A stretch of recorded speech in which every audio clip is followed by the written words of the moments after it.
வணக்கம் ஆனந்தி. மதுரை 108 அவசர ஊர்தி ஓட்டுநர் இர்லாண்டி என்பவர் சென்னை உயர்நீதிமன்ற மதுரை அமர்வில் மனு தாக்கல் ஒன்று செய்திருந்தார்.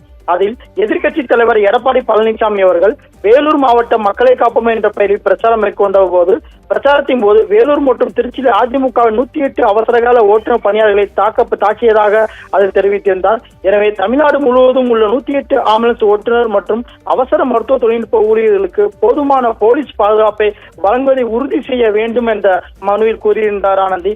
இந்த வழக்கை ஏற்கனவே விசாரணை செய்த நீதிமன்றம் தமிழ்நாடு காவல்துறை தலைவரை அறிக்கை தாக்கல் செய்ய உத்தரவு பிறப்பித்திருந்தது. இந்த நிலையில் இந்த வழக்கு நீதிபதிகள் அனிதா சுமந்த் குமரப்பன் அமர்வு முன்பாக இன்று மீண்டும் விசாரணைக்கு வந்தது. மனுதாரர் தரப்பு வழக்கறிஞர் தொடர்ந்து காவல்துறை தலைவர் டிஜிபி பிறப்பித்துள்ள உத்தரவு தங்களுக்கு திருப்தி அளிப்பதாக தெரிவித்திருந்த நிலையில் அரசு தரப்பில் குற்றவியல் வழக்கறிஞர் கோட்டசாமி என்பவர் இந்த வழக்கு குறித்து தமிழ்நாடு காவல்துறை தலைவர் தரப்பில் உரிய வழிகாட்டலை பிறப்பிக்கப்பட்டுள்ளது என்றும், குறிப்பாக அதிக போக்குவரத்து மிகுந்த பிரதான சாலைகளில் ஆர்ப்பாட்டங்கள், போராட்டங்கள், பொதுக்கூட்டங்கள் அனுமதி வழங்கக்கூடாது என்றும், சாலை ஓரங்களில் பொது சந்திப்புகளுக்கு அருகில் கூட்டங்கள் நடத்தும் போது போதிய பாதுகாப்பு காவலர்கள் பாதுகாப்பினை ஈடுபடுத்த வேண்டும் என தெரிவித்திருந்தார். மேலும் 108 ஆம்புலன்ஸ்கள், தீயணைப்பு மற்றும் மீட்பு வாகனங்கள் மற்றும் காவல் மீட்பு பிரிவு உட்பிரிவு அனைத்து அவசரகால வாகனங்களுக்கும் தடைகள் அல்லது தடைகள் இல்லாமல் செல்லும் அளவிற்காக முன்கூட்டிய திட்டமிடல் உறுதிப்படுத்த வேண்டும் என்று தெரிவித்தார் ஆனந்தி.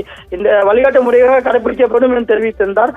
இதனை பதிவு செய்த நீதிபதிகள் ஆர்ப்பாட்டம், போராட்டம், பொதுக்கூட்டம் போன்றவை அனுமதி வழங்கும் போது டிஜிபியின் உத்தரவை முறையாக செயல்படுத்த வேண்டும் என உத்தரவிட்டு இந்த வழக்கை முடித்து வைத்துள்ளனர் ஆனந்தி.